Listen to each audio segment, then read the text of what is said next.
Musibah itu ada 4. Pertama, musibah yang paling ringan dari sisi agama, yaitu musibah mengenai duniamu. Apa itu? Hilang mobil. Apa itu? Dagangan bangkrut. Apa itu? Banyak hutang. Apa itu lagi? Duit tercekap.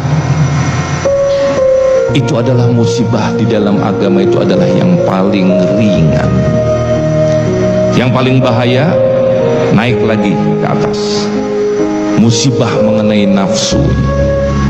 Nafsu menjadi tidak terkendali. Nah, di sini nih, musibah dunia plus musibah nafsu. Nafsunya berkata begini. Nafsu itu keinginan, hasrat yang terus berguncang, pengen kaya, pengen dipuji, pengen diaktualisasi diri, pengen ini, pengen itu, pengennya banyak, sehingga tidak pernah bersyukur akan karunia Allah Subhanahu wa ta'ala, sehingga keinginannya itu tidak bisa terkendali. Muncullah dari itu nafsu-nafsu yang buruk, nafsu amarah, nafsu syahwat, perbuatan zina, perbuatan serakah, tidak bersyukur, tidak pernah merasa cukup. Itu karena musibah mengenai nafsu. Naik lagi nih, orang gagal fokus tadi menjadi musibah akal. Akalnya mulai berpikir, aduh, duit gak cukup, ini gak cukup. Ya Allah, saya udah kerja keras banting tulang, saya berdoa kepadamu ya Allah dari pagi sampai malam, tetap aja jadi orang miskin. Karena menganggap bahwa musibah dunia itu adalah yang paling besar, akhirnya menjadi orang yang putus asa dari rahmat Allah. Harus ngerti, kalau kita udah ngaji gini, emangnya dengan sholat kamu, dengan ngaji kamu jadi kaya?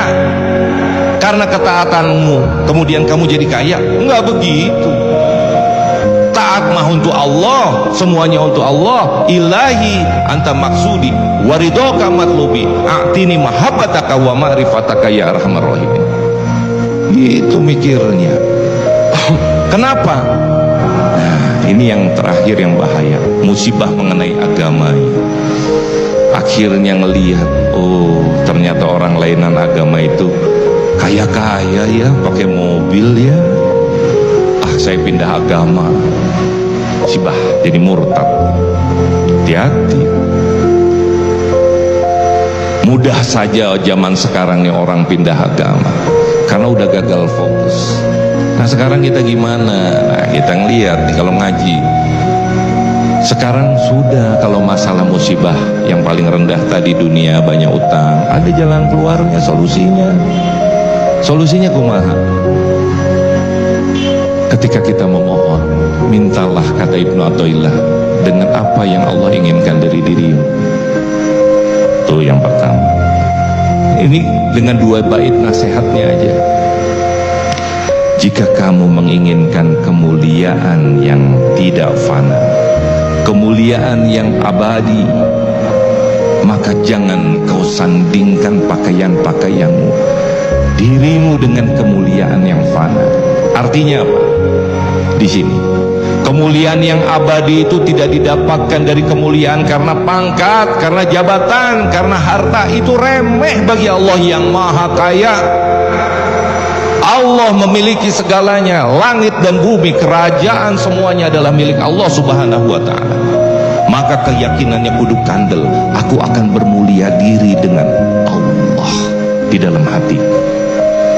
Ketika hati ini sudah ada Allah di dalamnya, maka dia akan mulia dan berkata, Allah, aku menerima segala sesuatu yang kau putuskan.